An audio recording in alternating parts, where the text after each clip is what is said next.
You're listening to Scheduling Sin with me, Snowmill. Because the fantasy is I'm going to walk into this dungeon, this mistress or master is going to take me under the thing and they're going to do all this BDSM shit to me. It's like, dude, what's your name? Right. Like, have you been eaten? Well, hello, Mrs. Snow. How are you? I'm good, Mr. Snow. How are you? I'm really good. I'm very excited for today's We're very episode. excited. Yes, we have an amazing guest today. We have an amazing guest. His name is Joshua Rodriguez. He's the co-founder of the Kink Collective, an education business focused on helping people reframe their relationship with sexuality and power. Ooh. He's the creator of the Foundations of the Liberated Man and the co-host of the Conscious Kinky podcast. Sounds like you got to run for your money there, Mr. Snow. We found Joshua actually on TikTok. Yes. And he does incredible videos about the BDSM and kink community and educating listeners on how to approach it and concepts within it. And I was just completely enthralled with his descriptions. You should have seen him. He ran over to me and was like, oh my God, you have to watch all these videos. Oh, well, and so many of your videos just really resonated with us. Absolutely. Yeah. And we just had to talk to you. So we're so happy to have you. Thank you so much for coming on. And we'd love to get to know more about you. Oh, Mr. and Mrs. Snow, thank you so much for having me. I got goosebumps from that introduction. I feel I sound so important. Well, you do good work. Yeah.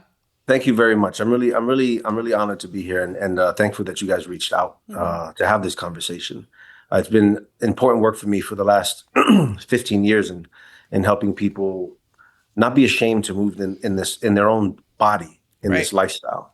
So to be able to make content that I've really been focusing on maybe the last 2 to 3 months to have an impact that it's having I'm really thankful for it. So thank you for recognizing and for the invitation. Absolutely. Tell us a little bit about you. Tell us about your journey and how you have arrived at this place. Absolutely. So I'm Puerto Rican and Mexican. I grew up in New York City. I was born in 1978, so I'm a child of the 80s and the 90s. And back then when I was growing up, the pressure of becoming a man was real. And the culture that I grew up in here in New York City was about sex and sexuality, right? Men have sex and men have a lot of sex. And as a young 12-year-old, as a big 12-year-old, I wanted to be a man already. And so I started on my sex journey. It was funny, as I'm thinking about it, I was comparing myself to everyone else who was saying they were having sex, and I don't think anyone else was. But they were saying it. Yeah. And by the time I was 19, I had my first child, and I had joined the Marines, and I went into the family court system to try to get visitation with my daughter, and it was this whole whirlwind of lived experience. And on the other side of that, 8 years later, it left me angry and resentful because the family court system wasn't fair back then. I don't know how it operates now because I haven't been in there, thankfully, in 20 years. But it left me angry, and it left me disempowered. And the only thing I had for power then was my sex, the way I would engage in sex, because it became a PowerPoint for me, that a piece of power no one could take away from me. And from that moment of dealing with family court at 19 until about 39, maybe a year or two before, I was angry and I was leaving a trail of destruction because I became a habitual cheater where I wasn't going to let anyone hurt me anymore.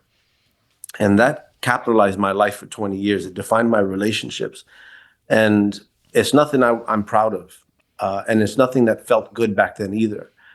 It was just about defense for me. And in some cases, defense seemed better in offense, meaning before you hurt me, I'm going to go out and cheat. Before you leave me, I'm going to go leave you. Mm-hmm. And it really distorted how I was showing up in personal relationships. That was what was happening on the inside. On the outside, I was doing my best to become the gentleman that my grandmother taught me to be. And she died in the 80s of Alzheimer's. So I had this conflict between being a good man and then being a cheater. And what I realized is I built a life for a period of time of having good behavior to cover up bad deeds.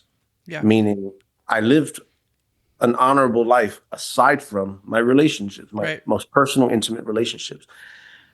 And I had tried going into the swinger community and it didn't really it didn't fit the way what I was looking for. And then I stumbled upon BDSM and leather.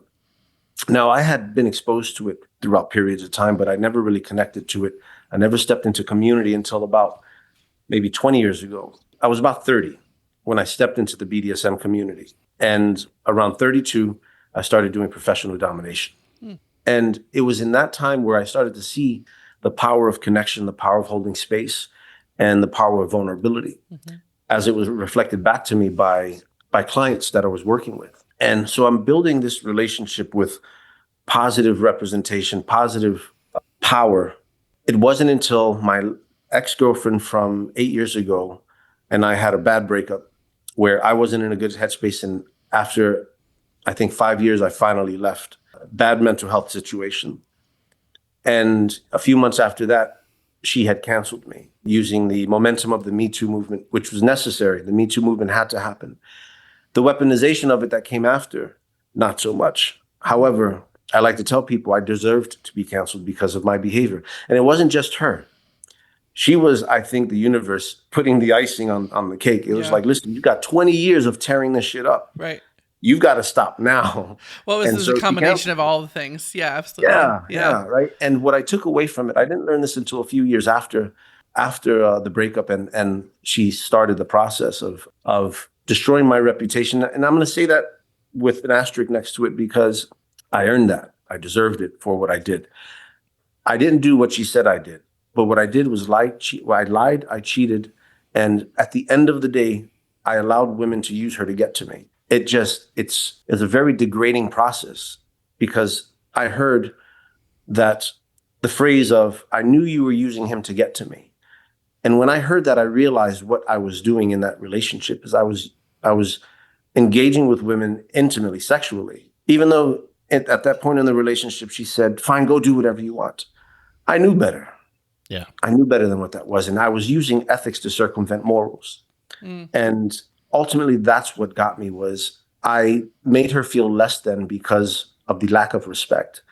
And while I didn't do all the other stuff she said, that was enough for me in my eyes to warrant, to justify being canceled. And to this day, I'm apologetic for it by changed behavior as well. Since then, I've embodied the practices of don't be a dick, tell the truth, don't lie, don't cheat, don't steal. All the things that I've been teaching and I've been engaging with my clients, I've been helping them build their relationships with. I built my friendships and my community around that, but I wasn't doing it in my personal relationships because of the fear of rejection, fear of resentment, of I would be too much. And so I hid. And that's what BDSM taught me through trial and fire was stop hiding. Right. And that's how I started to make the content because I had to reflect what was I doing. All of those videos, most of those videos that I speak on are because at some point I've done them. Right. I embodied that. And it was like, no, dude, that's not what this is about. So that's how I ended up getting into BDSM up until this point, why I'm making the content and why it's important that I speak on the stuff that people don't speak about. Mm-hmm. So let me ask you this. In your story, one sense that I'm getting is that you felt somewhat lost. Maybe lost in your decisions, lost in yourself, in that maybe you weren't living up to the person you wanted to be. We talked a little bit yesterday before this conversation, and you talked about an entry into the swinger world, which is generally the space that we occupy the most. But you said some really interesting things about how it wasn't a fit for you and maybe some of the reasons why it wasn't a fit for you. Help us understand, first of all, what compelled you in the first place, other than just being actively interested in sex. What compelled you to pursue these various communities and how swinging didn't work for you? So swinging started about 25 years ago. Just putting these numbers out there, man. Oh my God, I was just 35 yesterday. Hey, we're fucking old. We're used to that. So it was with my son's mom. I was in my early 20s and we just wanted to push the limits. Like we were already having great sex as I thought back then. And so we wanted to push. We say that all the time. We've had great sex for a long time and we didn't realize that it was not even close. Yeah. Yeah. Right. Yeah, so I went out and I saw the absence of boundaries. I saw the pressure of some of the people in community. And it was a turnoff for me because I had spent, in my earlier years, I had been objectified and sexualized, and it didn't feel good in my body. And whenever that would come up, I immediately disconnect and disengage and separate myself. And that's the experience I had gotten initially within the swinger community here in New York City. That created a gap for me for a few years before I ventured into the BDSM arena. And when I stepped into the events back then, there were established rules in these spaces of consent and touching, and it made me feel safer. Right. Well, it's much more concrete, right? Yes. Yeah. They're a lot more concrete. Like these are the do's and these are the don'ts. Do the do's, don't do the don'ts. And I get the impression with BDSM, there seems to be more of a standard rule, if that makes sense, versus I think in the swinging community, it really is so dependent on the couple and those individuals, what they like and don't like. So I can appreciate when you walk into a space where there's kind of a general understanding and a general set of rules. It's different than I think. Well, one thing too that I think is fundamentally different, and where I kind of want to go with this, and I hope you don't mind me dipping in this direction, is you shared with us that you had in your life a background with ADHD growing up in your life. And that's something that we experience in our family too. Absolutely. Mental health is a huge part of our family's history and color. And one of the things I wanted to ask you, the swinger community is more of a party lifestyle. It's more events based, it's party based, it's social based. It's social, yeah. And consequently, I think to your point, I think it is a little bit more scattered. There's less in the way of construction and rules and structure, yeah. People are at vastly different points in their journeys and interests and communications, so on and so forth. And I'm curious to see your thoughts on how maybe having that mental health background just was incompatible with swinging, whereas maybe in the BDSM world where the rules are much more clear and structured, much more structured, maybe that was just a better fit with your build. So you just made me put two pieces together. That's why I'm here nodding. I'm like, holy fuck. So I got diagnosed with ADHD 2 years ago. Oh, wow. Okay. Late age diagnosis. I was so fucking angry for the first 2 weeks. Yep. I completely understand that. Education was the most difficult fucking thing for me. And I felt so stupid. Yeah. So many years because all these fucking knuckle dragging morons are getting it. Algebra. And I can't get it. And so I felt stupid. I felt dumb for my childhood into adulthood because I tried to go back into school and sure as shit, algebra was there waiting with a baseball bat. And right. It took my power away. Education took my power away. And it wasn't until I got a video sent to me through Instagram I didn't even know the guy personally, but he knew me. We crossed paths and he sent me this video of this doctor. I want to say his name is Alan Greer. I may be wrong on that. But his video said what it's like to live with someone who has ADHD. Yeah. And it was an old video. And when he started to say it, I felt in my body. Yeah. But then I felt rage. Yeah. Because it was like, if all you guys saw me suffering, why didn't anyone fucking tell me? Yeah. Yeah. Because to me, everyone functions this way. Yeah. And it made so much shit come into focus. Overstimulation, hypersexuality, hypervigilance, hyperfocus. Yep. All of it started to come into play. And it was like, I navigated life the best that I could without this information. Mm-hmm. And I left a trail of fucking destruction. Mm-hmm. And I didn't feel ashamed. I was angry because it could have been prevented had I known. Yeah. At least it's like driving with my left arm tied behind my back and it's a stick shift. Yeah. Right? And with my right arm tied behind my back, it's a stick shift. And no one tells me I could take my right arm from behind my back. Yeah. Right. And it's like, I was angry for 2 weeks. Yep. But then after that, I had to come to the realization that it's really a superpower.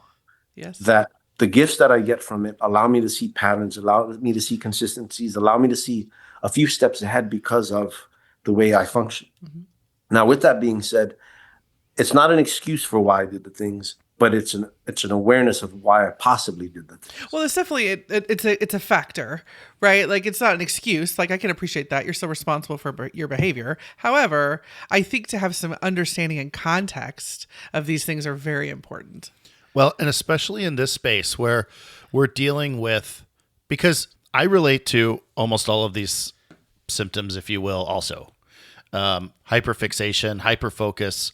I am like a dog with a bone when I'm on something I'm very passionate about or interested in. When it's something I'm not, I have the hardest time in the world getting motivated to get after it.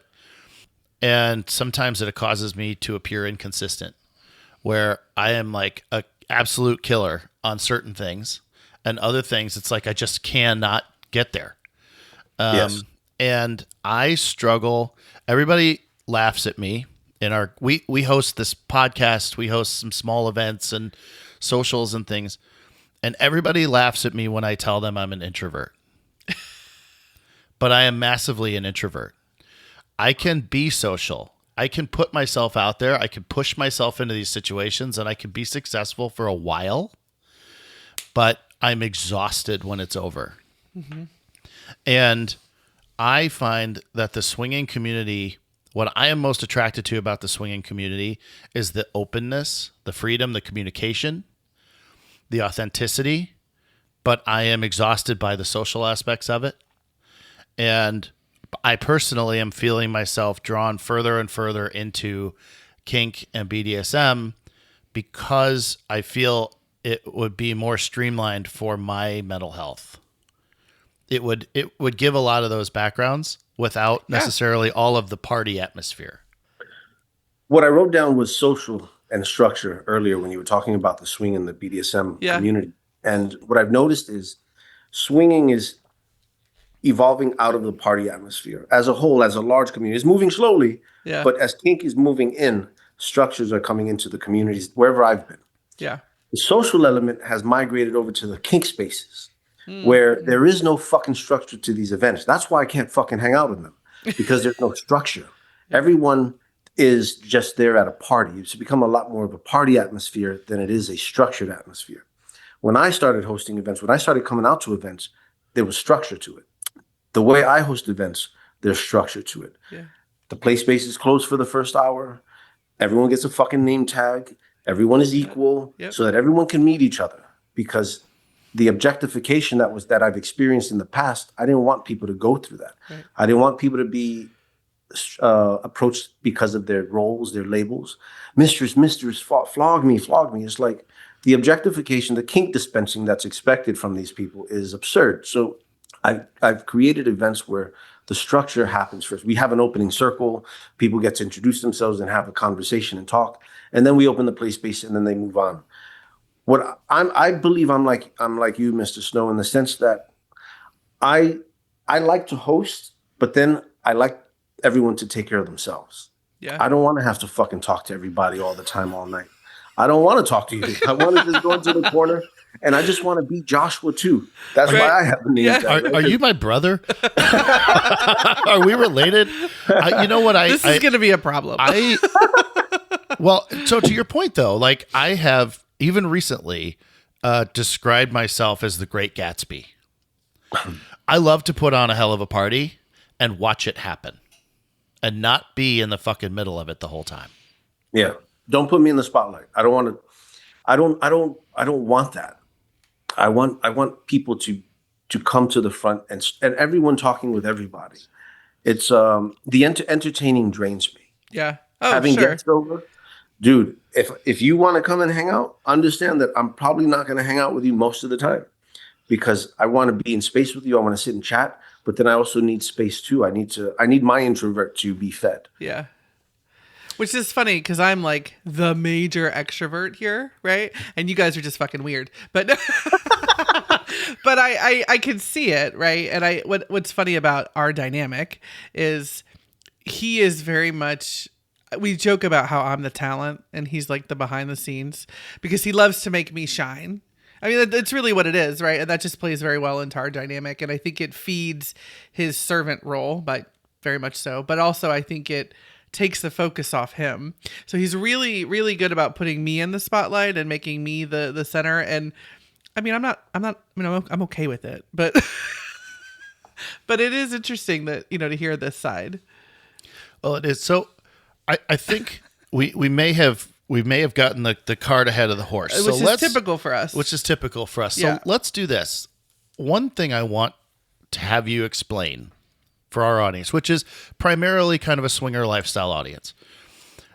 I think there's a misconception that BDSM and kink is defined more by actions and clothing than culture. I think when people think of BDSM and they think of kink, they immediately think of floggers and masks and St. Andrew's crosses, and they're not realizing that they are focusing on the tools, not the practice. You hit the nail right on the head. The idea of BDSM, the way I like to break it down, oftentimes BDSM, leather, and kink get thrown into one container. And I like to break it down like this. BDSM stands for bondage and discipline, dominance and submission, sadism and masochism. And for me, those are relational. That's how we're engaging. We're engaging in this type of framework of energy and power.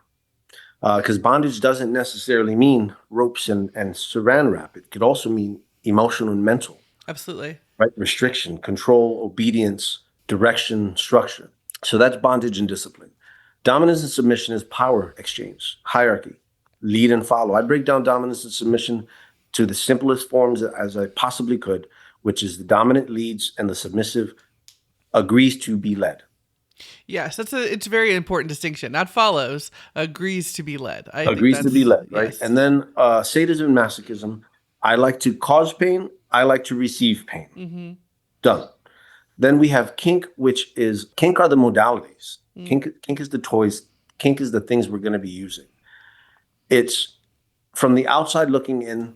It's doing things that are off the beaten path with intimate spaces. And then leather, as in leather culture, to me is about principles. How am I showing up in these spaces? I believe leather is another belief system, just like any other organized belief system, meaning Christianity, Judaism, Islam, Buddhism, because there's principles to leather culture. And I equate them as leather culture is like any other belief system, and it includes all your sexual proclivities. So you don't have to own anything to be into any of this stuff. When I teach, the first thing we do is we teach with the hands. The floggers, all that stuff, they're just ornaments, right? It's like you don't need any of that stuff. Right. If I can't connect with you with my hands and with my presence, then what are we doing? It's performative at that point. So I think when it comes down to the kink / BDSM / leather lifestyle, the misconception is very much like you said, I have to have all of the leather, I have to have all the furniture, I have to have all the gear. You don't need any of that in order to be a trustworthy person who can hold space, who can do what you say and say what you do. And when you're unsure, you can say that too. That's what it means for me, and how we teach people who come into our space to try to learn what this stuff means. Because a lot of this lifestyle, as I've seen it, is competitive. Yeah. It's if I'm not doing that, then I mustn't be it. And it's like that doesn't make sense.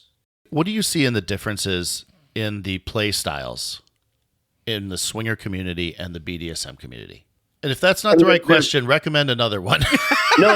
It's because, like, ultimately, the kink community's shifted as well in the last maybe 10 years. 50 Shades was a double-edged sword. It brought a lot of people in, and it changed a lot of the rules and the way that the land is navigated.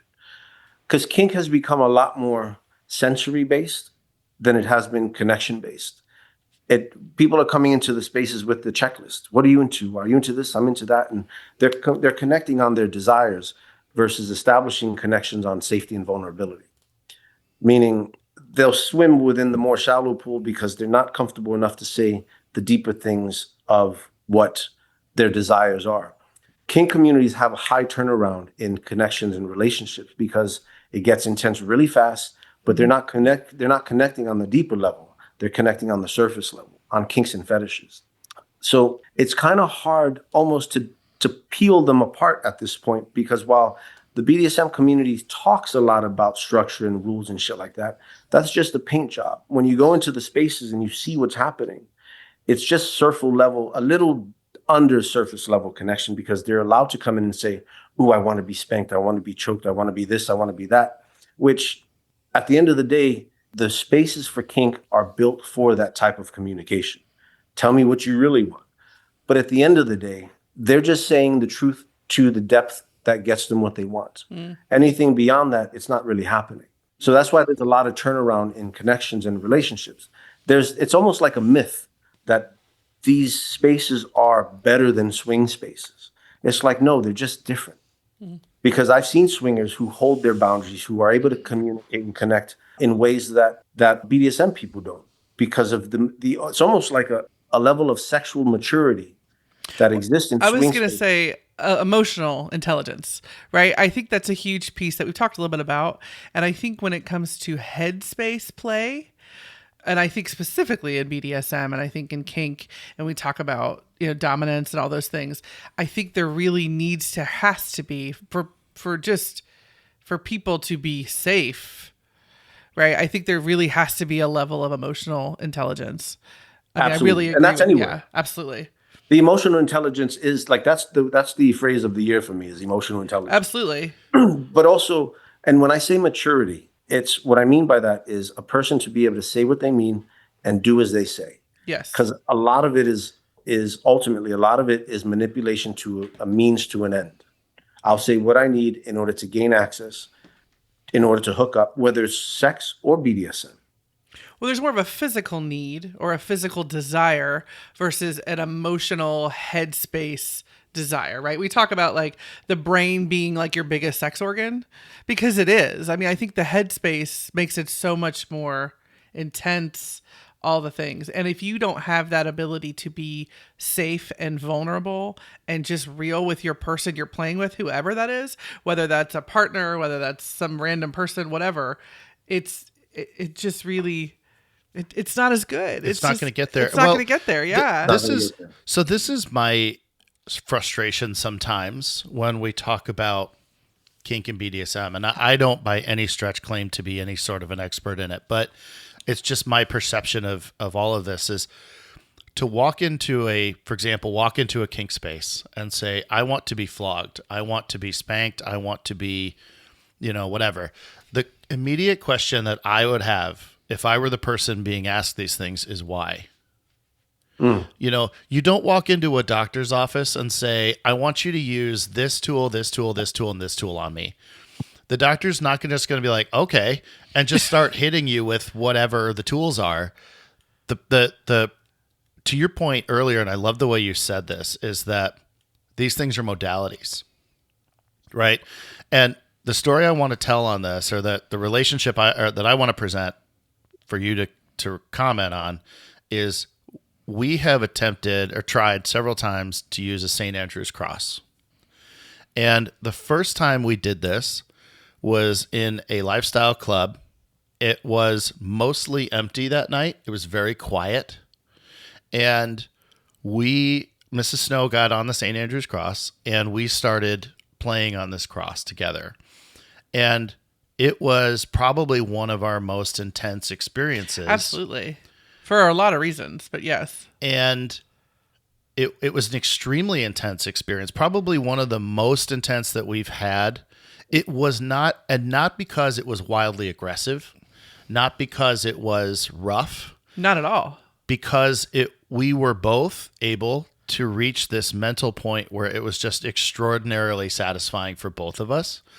We have since messed around with St. Andrew's crosses in other situations, and they were completely useless. Yeah. We got nothing out of it. And because the setting, it was just not the same. Absolutely. And I think after our initial conversation yesterday, we were sitting there discussing this whole thing about how there is just this scene that has to be, right? We talk about the scene, and we've heard that before, but really understanding what does that actually mean and the importance of it. Right. Yeah. And in the case of the club where it really was successful for us, it was very, very quiet. And Mrs. Snow was on the cross and we were playing together. But it like I say, it wasn't aggressive. It was just very sensual. Right. But in that time, she was completely exposed. There were people watching.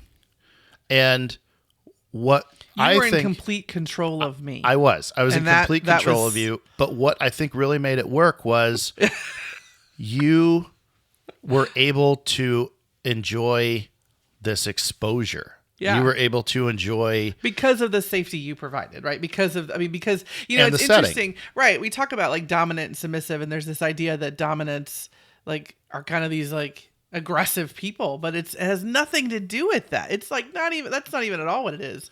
It's this idea that when the idea of me completely submitting to you is just this level of intense trust and lack of control. Like it's a kind of a crazy, intense thing. But a key element to it, though, too, is you can't be doing it with people standing around popping bottle caps. Oh, no. And talking and walking in and out of the room. I mean, I view these things as fucking church. Like, people are having a session. I think you're having a moment over there. So, like, oh my God, yes. This is an interview, so I'll shut the fuck up. So go ahead. No, you get it. So one of the rules that we have is there's no talking in the fucking play space. Yeah. Keep your conversation. I don't want to hear about your fucking cat and cat insurance. I don't care about I don't care about the milk going. That is not to be talked about in the play space. Correct. Here is to be witnessed and to show our connection. Mm-hmm. Now, set and setting matter 100% because I don't want to hear you fucking talking about your flat tire on the way to work the other day. Right. I don't care about that shit. The respect in the space is necessary. Now, before that even, how long have you guys been together? Oh, fucking forever. Long time. We're 42 now. We first met when we were 16. That's the foundation of the trust. I agree. I agree. That's where it all started, is your connection. Mm-hmm. Now, there's a difference between the fantasy of, right? Because people walk into a space and they'll be like, ooh, flog me. I don't know who the fuck you are. Right. You didn't even ask me my name. Right. So it's like now I've become a kink dispenser. So that's like the worst way to go about it. Yeah. What I tell people, and I'm going to come back to the scenario. What I tell people is if you're interested in this shit, start in education spaces. Absolutely. Not in play parties.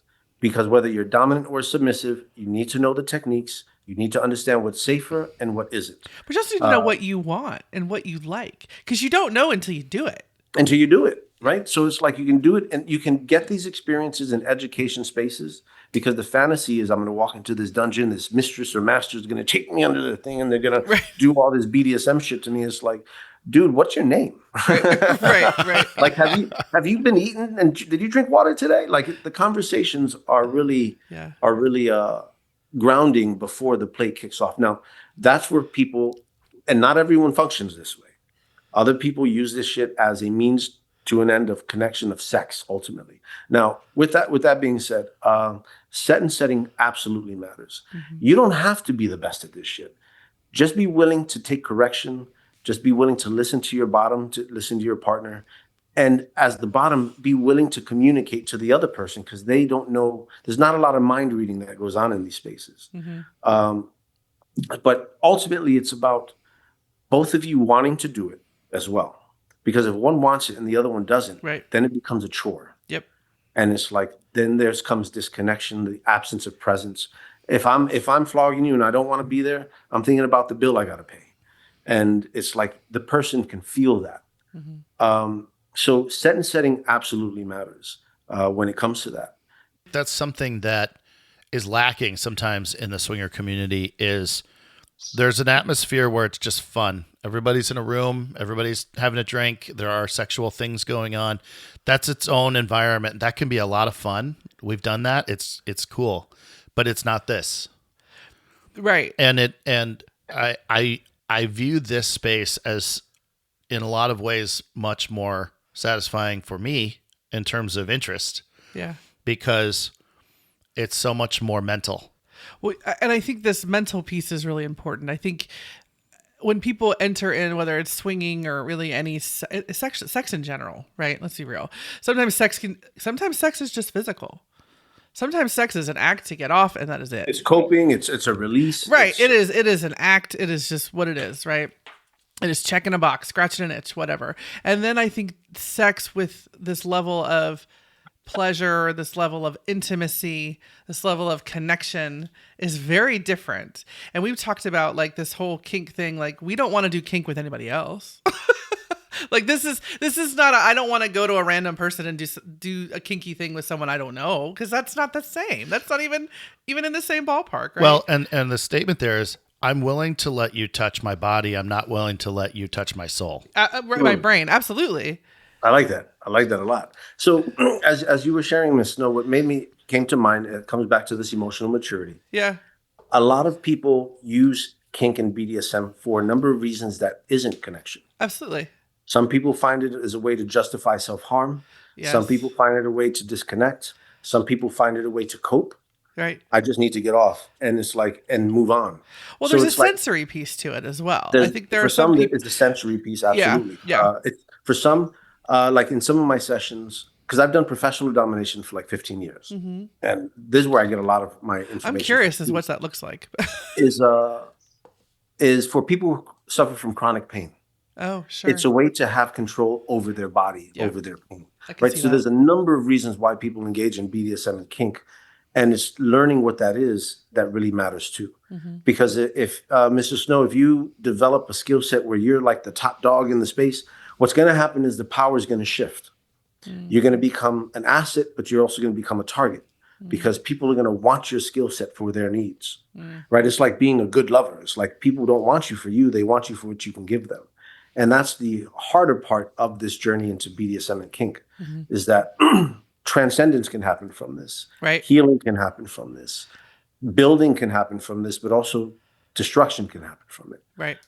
Because No, that makes sense. I mean, when you say like to be a good lover, like people want you for your body and what you can do, not necessarily for who you are.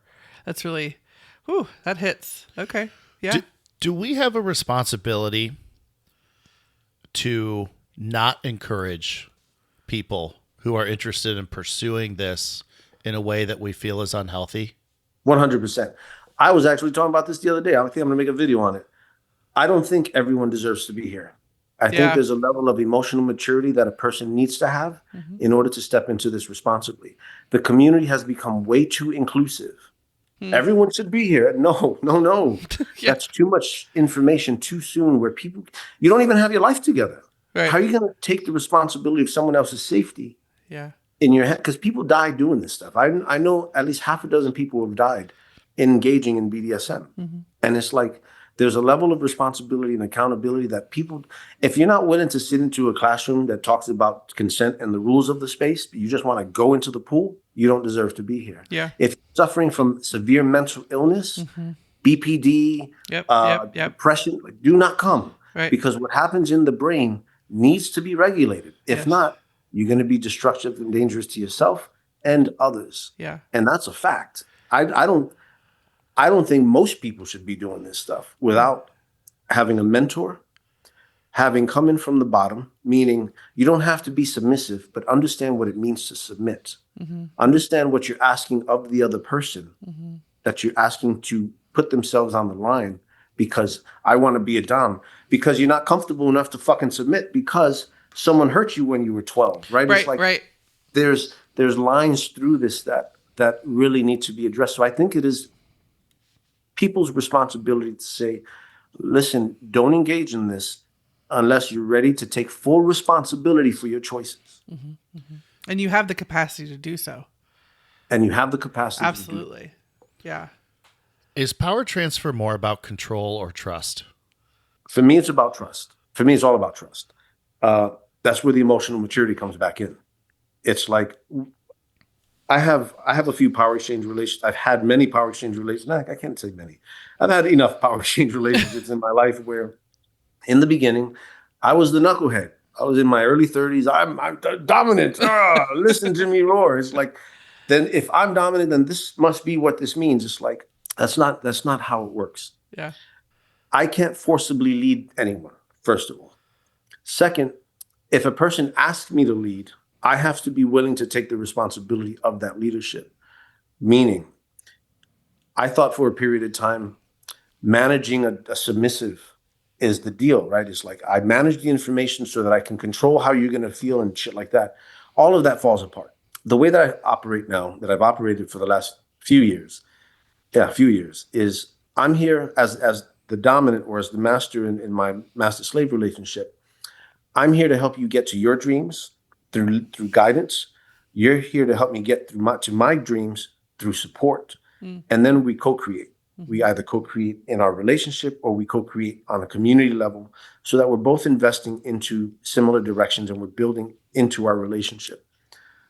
None of that can happen if the consent isn't there. I can't make Natalie do things.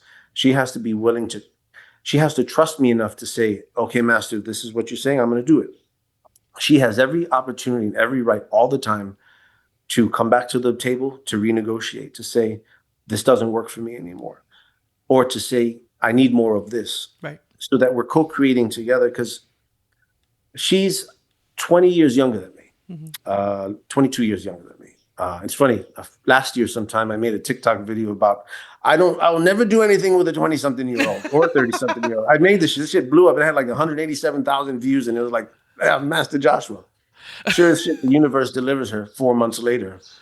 And what took me by surprise was she was working on her mental health at a young age in a way that most people don't. So I was like, how can I help you? How can I support you in this journey to move through all this shit? Because it's like, that's what I've realized is in my own journey is I am not as powerful as I can be if I'm not working on my own shit. Oh, sure. And at the end of the day, I barely have control over my bladder. How the fuck am I going to have control over somebody else's life? Well, what I find to be interesting about this is dominance is not stripping the other person of their power. Right? Correct. I mean, it's really not.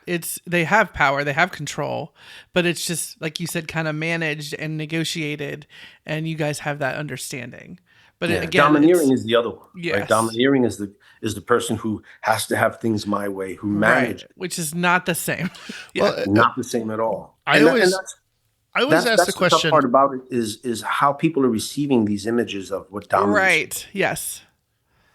Well, and I think as a fair question for a dominant is, are you doing this for you or are you doing this for them? I do it for myself because I can't do it alone. Yep. Yeah. Okay. Yeah. Right.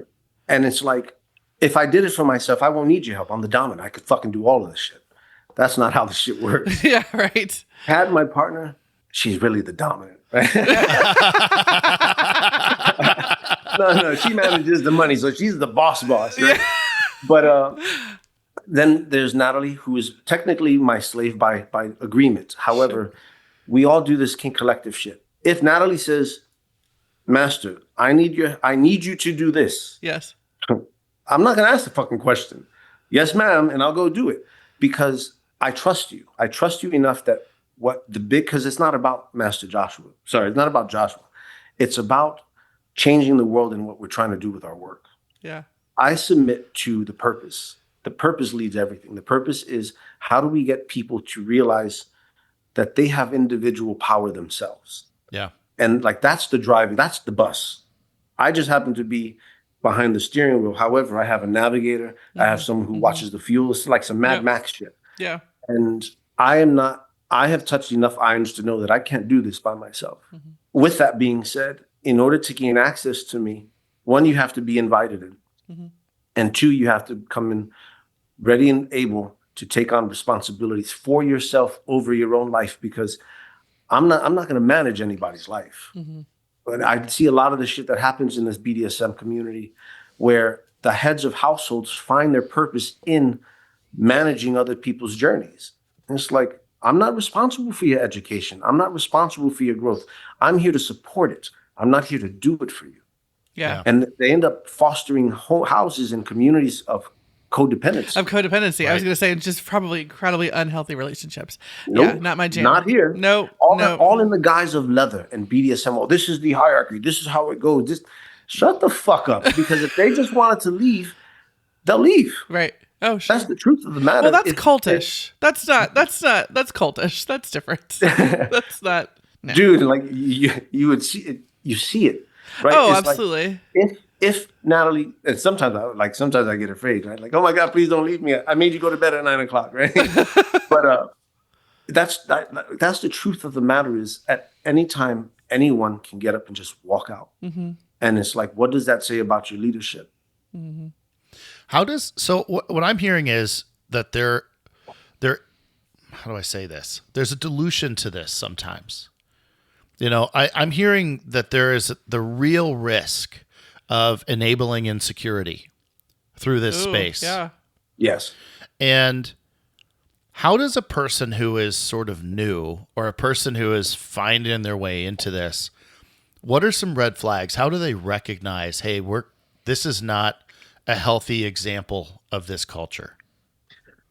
So aside from doing dumb, dangerous shit where someone says, don't do that, And doing it anyway. Yeah, sure.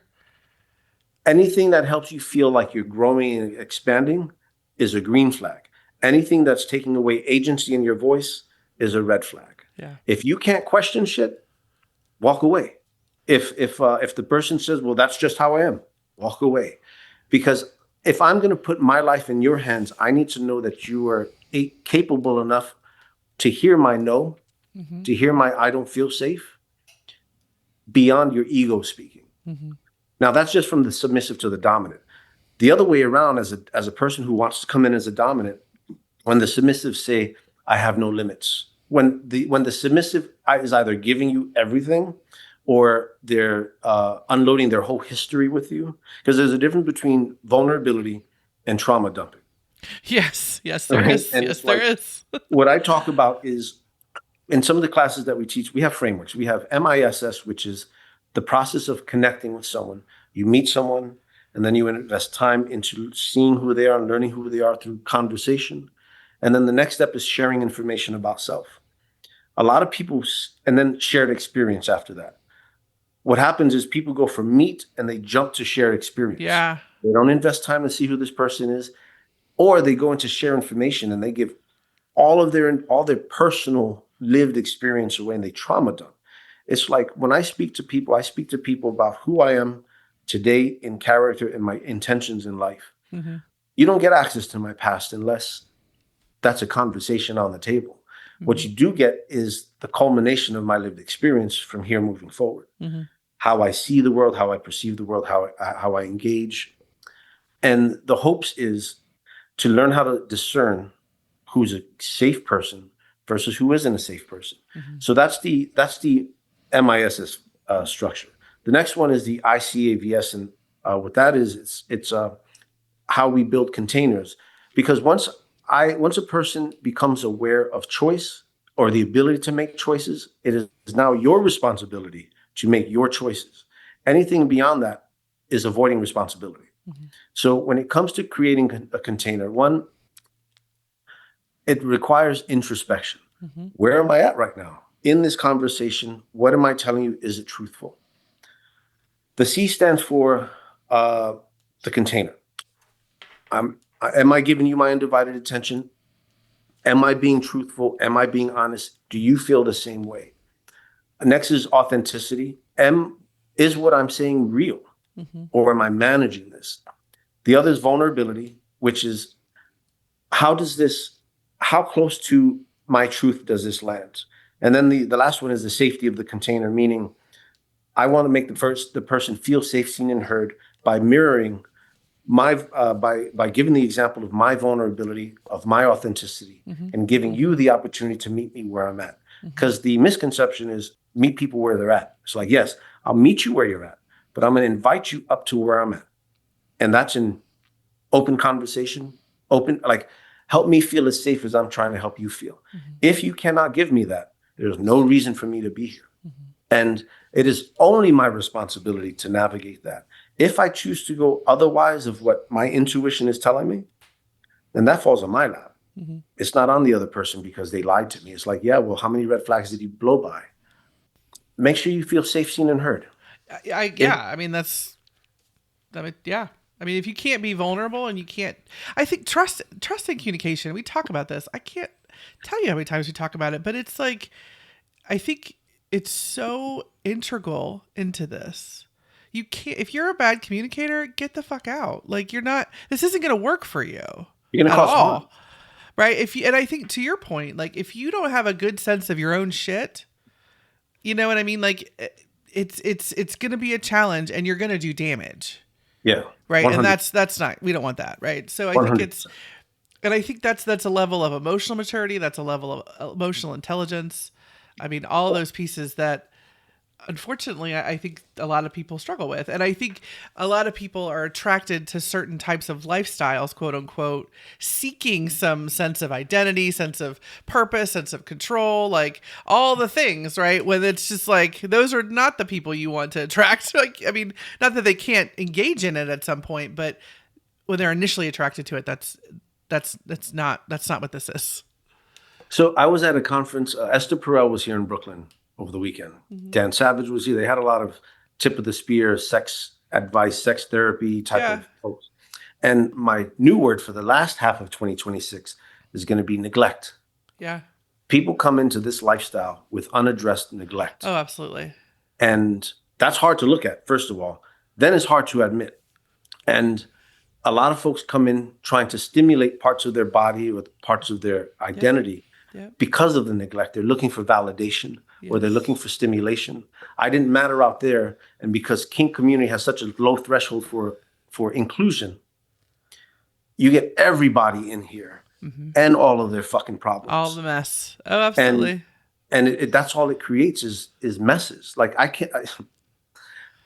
yes, it creates messes. Now, the counter to that is mentorship. Mm-hmm. But who the fuck wants to say they don't know? Mm-hmm. The only people who do that are emotionally mature to say, I don't know and I want to know so I don't become harmful or create chaos. Yeah. Are switches real? Everyone's a switch. Absolutely. This is my personal and professional opinion. Everyone's a switch. The issue is, do they feel safe enough to be vulnerable to talk about the other side? Generally, because who doesn't like to be touched? Sure. Right? Well, it doesn't have to be flogging. Granted, flogging feels like a massage from the inside, but from the outside, it's like, oh, that person's getting their ass beat. It's points of relation to sensation, ultimately. It doesn't have to be, I lead all the time and everything. Maybe as a dominant, I'm so exhausted and I'm so stressed, I could use a flogging to get this energy out of my body. Yeah. And who better than to do it than my most trusted fucking person? Yeah. Submissive. Yeah. Oh, absolutely. That's what, like I made a video a few days ago about why submissives need to learn how to top. It's not just to be safe, but it's also to provide service. Like I went into a dungeon in Texas that closed, thankfully, because the guy was a fucking asshole. And I asked him, we were sitting at a table, and I asked the submissive, do you do fire play? Oh, I don't do fire play. I'm only a submissive. And I looked at him and I said, you don't make them learn? If you're the fucking submissive and I'm the dominant and you've agreed to do what I say, well, go learn it. Because maybe I don't want to be doing fire all night and I could use the rest. Because it's not just about action, but it's about service too. And what I notice a lot of the time is submissives, and it's an embodied myth, meaning they come in saying, oh, I don't want to think. I don't want to have any responsibility. That's not true. You have to be responsible because you have to say what you need. You have to be able to articulate. You have to be responsible for yourself in communication. And what you're not looking for is nothing. You're not looking for not thinking. You're looking for structure. You're looking so you know what just has to be next. So you don't have to think about. Well, you're looking for a safe place to do that. To feel comfortable and safe to do that. Absolutely. Right? So it's like everyone has a responsibility in it. So when it comes back to switches, I believe everyone's a switch. It's just some people haven't spoken about either responsibility and the trust and the power of service from the submissive who can top, or the dominant who, at the end of the day, you're submissive to the fucking government. You pay your taxes, right? Right. But it's also the ability to say, I'm in service too. Because dominance is just a different form of service. I would agree with that. Yeah. I am, in my service, I lead. Yeah. Does this kind of play, this kind of lifestyle, does it have to involve impact? Mm-mm. This lifestyle, this BDSM lifestyle, only has to involve open and honest communication and the ability to find and negotiate from the role in which I am inhabit, meaning power exchange. Am I the dominant in this relationship or am I the submissive? Meaning, am I following, am I leading, or am I allowing to be led? Now, not all power exchange is consensual. I mean, we're born into power exchange. I think the first experiences of power exchange is from the parents. That's a person's first exposure to power is the familial role. And then, depending on where you land in the pecking order of children, right? If you're the oldest, you're the dominant in that framework. If you're the youngest, you're probably the submissive. If you're in the middle, you're probably the neglected one. Wow, we're really touching into some pretty. Yeah, no, I get it. That's the origin of power exchange, a person's experience with power. So how they relate with that from that point moving forward depends on their entire relationship with power exchange. Yeah. And that's why dominance, I don't submit. Well, because your fucking sister used to beat you up and now you've got power. Right. And now you can't relinquish it because I don't want to go back to that time. Well, what's ironic about it is, the big tough guy is too insecure to do it. Every time. Another question to ask, if you're new to this and you're on the right side of the submissive side, a good way to gauge a test of character is ask the dominant, when was the last time you bottomed? When was the last time you were on the receiving end? Well, I don't bottom. I'm purely dominant. Red flag. Yeah. It's like, well, don't you consider what the toys feel like? Or what you're expecting the person to provide you in vulnerability? Have you not experienced that? It's the same with therapy. Because I work with a lot of mental health professionals who want to be kink informed. And it's like reading a book isn't going to get you there. It's going to give you terminology, but it's absent exposure. It's like teaching someone how to swim from a book. It's like you're not going to get it until you hit that water and your feet don't touch the ground. And it's like there's a gap there. So it's like to embody the experience of vulnerability, a fear of the unknown. Yeah. How can I ask someone to do that for me if I don't understand what it's like to feel that? Do you recommend or encourage people to engage in session play on a one-off basis? And let me expand on that for just a second. So rather than entering a long-term dom-sub session or relationship, is it okay for someone to come to a kink event? Like, let's say, for example, Mrs. Snow comes to one of your events and says to you, I'd like to have a session with you on a one-off basis. You guys have never met. You don't know each other. Is there still something to be had there? Or is that not enough background to really do it right? Please say yes. Please say yes. Please say no. Sorry. $300. No, 100%. Absolutely. Because even if, like, let's say I'm with Natalie. So the short answer is yes. It's called pickup play. Yeah. And yes, I actually have a framework, which I'm trying to remember where I have it on a card. And it's a shorthand negotiation process where you can take this card and you meet someone and you could just go through the list and negotiate for most of the bases that you need covered as a general statement. So the short answer is yes. And for a few reasons. One, this person may be doing something that you've never seen before and you're curious about experiencing. Oh, sure. That isn't available in your local community. Or another thing is, one, curiosity, the experience. Two, for the social part of it, right? It's like if a person has a session staged, a setup staged, I'm going to give a couple examples. And you're like, oh, I want to try that. And you connect, you start to ask questions and you get the exposure and then you get the experience. Cool. Another thing which goes into more of a gray area, meaning it doesn't have the same structure as a tasting station. So like, let's say the St. Andrews Cross is here and I got all my toys set up and I say, hey, I'm here to flog anyone who wants it. To give people the experience is one thing. Another thing would be, let's say Miss Snow and I are in a space, we connect, we're chit-chatting about the Yankees. I don't watch baseball, but the Yankees. and we have a chemistry and it's like, hey, would you be open to playing? Well, what do you mean? And then we go into the different types of either modalities, or the bigger question is, how do you want to feel? Right. right? So if Miss Snow says, oh, I want to feel like a bad student, it's like, all right, well, I'll be the bad teacher. Mm-hmm. And then we'll negotiate from the tone of Mm-hmm. of what the scene is going to be. Mm-hmm. Now that's a shortcut. That takes people many years to learn. It's not about what do you want done to you, it's how do I want to feel in it. Right. Because you can take all of those toys and make a person feel like the bad student. Sure. Or you can also show them how strong they are. Mm-hmm. That's called test of endurance. Or you can go into the cathartic areas where a person wants to be in touch with their emotions because let's say they haven't cried in 8 years. Yeah. Oh, So it's sure. like, well, how do we, let's get Yeah. to that point. Now, the responsibility of that end is on the back end.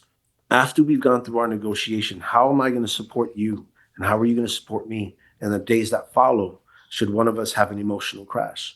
Because what happens in a lot of the play, whether it's negotiated or not, is something called subdrop.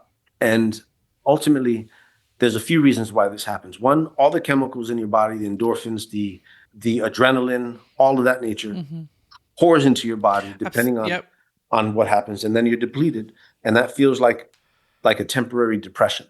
Right. For some people, it's not guaranteed to happen, and it's not guaranteed to happen all the time, but it happens often enough that that's something to be mindful for. Right. If me as the dominant, as the top, the person doing this, because dominance and tops aren't the same thing. Dominant submissive is leading and allowing to be led in an experience. The top and the bottom means I'm going to do this to you by your request, and the bottom is I'm asking for this particular way. So those are two different exchanges. Now, the responsibility of the person doing the things, either the dominant or the top, is if we go into those extreme areas, am I willing to uphold my end of the bargain by being responsible for your aftercare? Right. Or are we negotiating that, saying, if Mrs. Snow and I play and it's a deep, heavy, intense scene, Mr. Snow and I talk about, hey, in the next few days, this is what she's going to go through. And you agree to support her through that before we play. Yep. Because once we're in the water, that's it. We're wet. Yep. Now the responsibility is in my hands if I didn't negotiate that out. So negotiation plays a big part in this too. People aren't taught how to negotiate. Well, people aren't always comfortable negotiating. That too. I mean, I think it's the idea of, and I think personality plays into this, right? Being people pleasers and being just maybe more submissive generally in life, right? I don't want to put you out, right? I don't want to burden you. I don't, I mean, like kind of those feelings are going to come up. And I think you have to kind of navigate all those. There's a difference between people pleasing and submission. Yeah. And a lot of people are people pleasers thinking they're submissives. Yeah. It's the absence of agency. Yeah. It's like, I don't feel confident enough, or I feel like I'm going to be a burden, or I'm asking too much. So I just want to be compliant because I want to cause these little waves, or I don't want to miss this experience. So I'm just going to say yes. Right. That's codependency. That's 100% what that is. Right. So it comes back to the level of emotional maturity and the absence of mentorship. I don't know if I had said that already. So if a person wants to start this shit, find someone who's living it, who you can bounce ideas off of, conversations with, or maybe someone on the other side of the slash who isn't trying to bed you. Yeah. How does a person, you live in New York City, and that is a notoriously sophisticated area for all sorts of things. Yeah.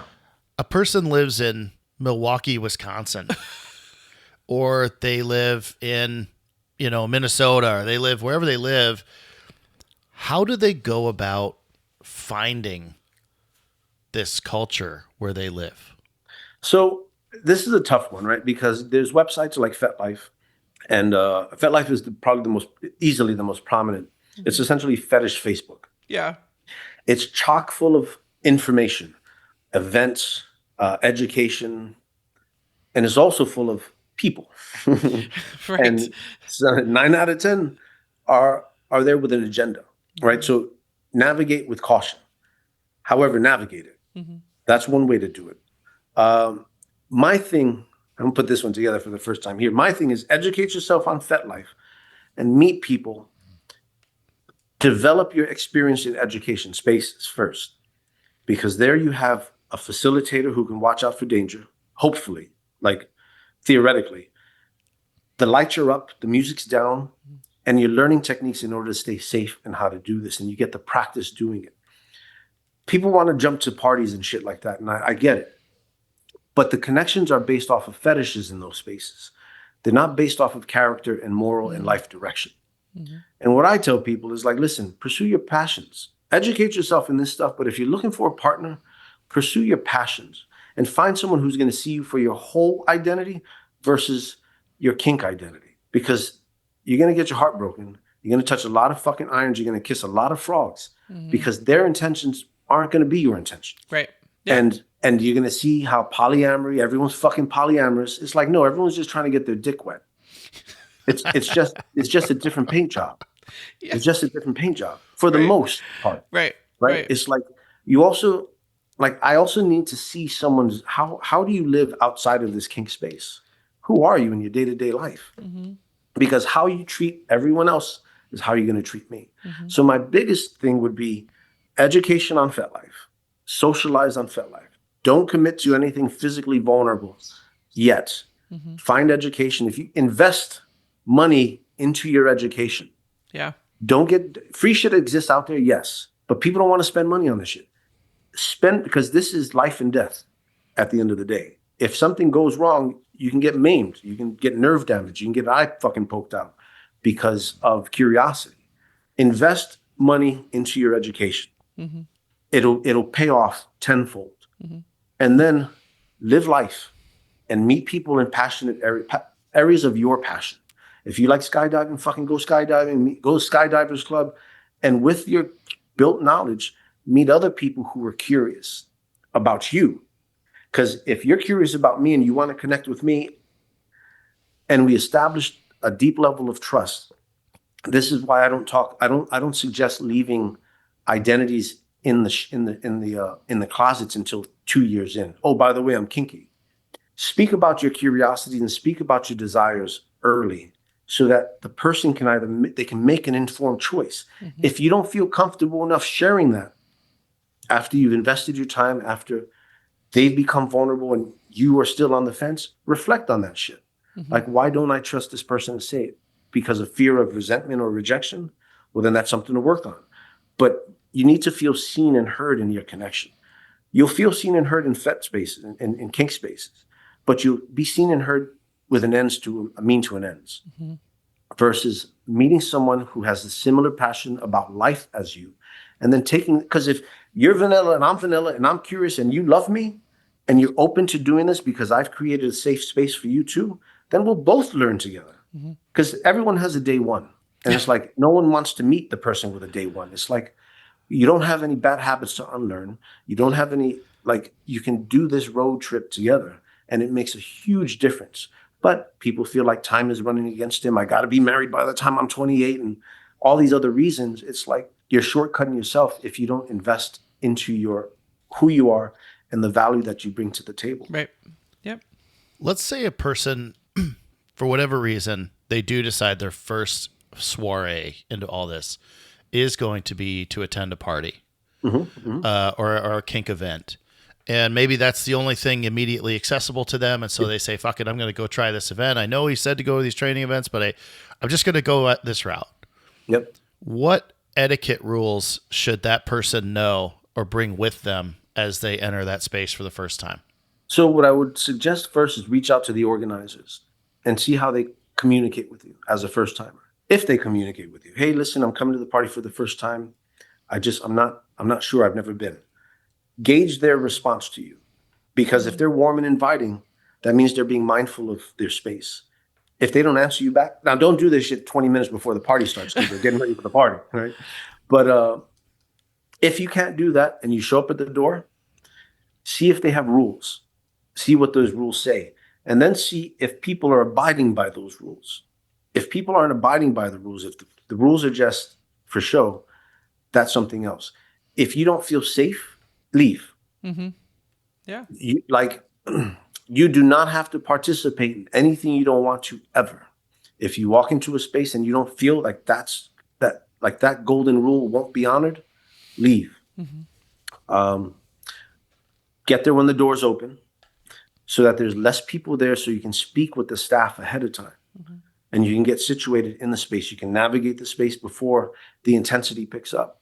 Because if you're a first timer, you walk into a party that's in full swing 3 hours in and you got someone hanging by the hooks and someone getting beat by a whip, like you're going to walk in at the peak time of intensity. So it's like try to get there early so that you can socialize a bit before the play starts too.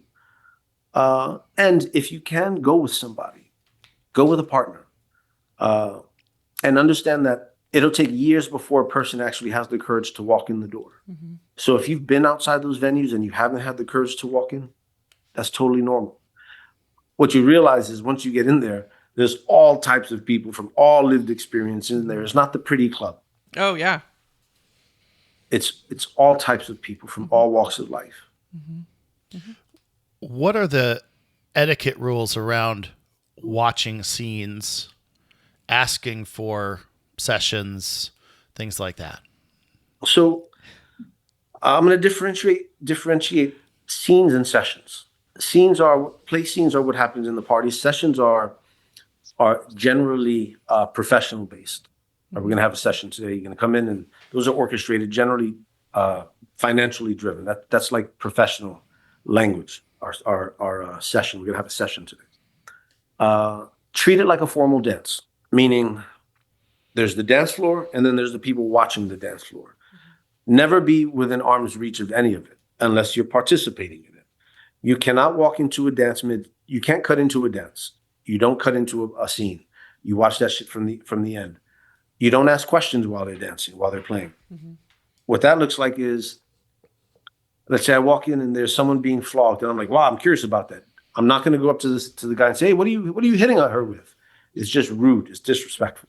It's also dangerous. Yeah. For you and for the participants. Because if you're coming and he's swinging that whip and then you get hit in the eye, that's your fault, right? So treat it like a formal dance. What's going to happen is you're going to see them dancing, playing on whatever furniture. At some point, they're going to stop playing. They're going to either get on the floor there and talk or clean up, or they're going to move to an area where they're going to sit and cuddle and talk for a minute. That's the aftercare part. Don't approach them there either. What you're going to do is you're going to wait until they start to disengage and seem like they're cleaning up. And then what I'm going to suggest you do is try to get the eye contact of the person that was doing the stuff, the top or the dominant.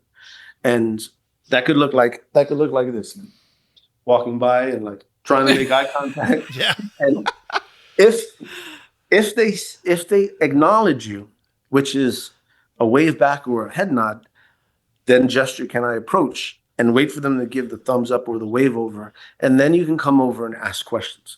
Never, ever interrupt what their bond, right, what the bond and their time looks like. Mm-hmm. It's rude and it can be dangerous.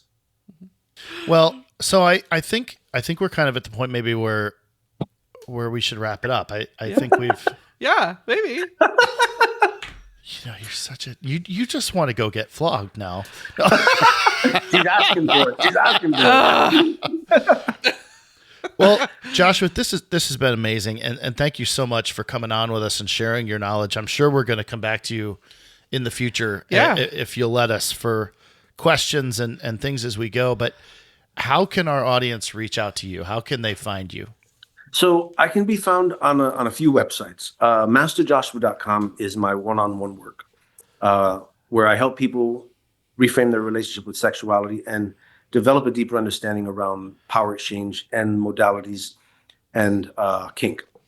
And then KinkCollective.net, I co-founded that with my partner, Kat. And there we do a lot of online education. We do a mentorship program. We have a program called Transformation Through Kink. We do our conscious conversations on Tuesday nights, which is a call, which actually I'll send you guys a link for. If you like, you can join tonight. It's awesome. Great. As well as the podcast. They coincide. And when you see the podcast, you'll see how that works together. Also, for men who are looking to dive into deeper men's work, Foundations of the Liberated Man, or FOTLM.com, is an avenue to approach me through that. And there I do men's group and men's work across the country. That's amazing. Yeah. That's amazing. Well, thank you again. This has been awesome.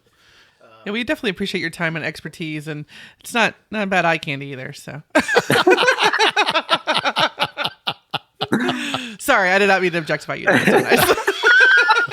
There was no negotiation. I know. I'm sorry. You're making me blush.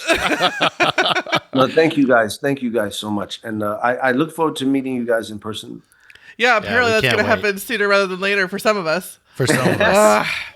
we get around. Yeah, clearly. All right. Well, thanks so much again. We really appreciate it. We'll see you next time. Yep. Thank you guys so much. We want to hear from you. Email us at snowmilf@yahoo.com. That's SNOMILF@yahoo.com. You can also join us on our Discord and have some fun interactive conversations with us. The link is in the show notes. Talk to you soon.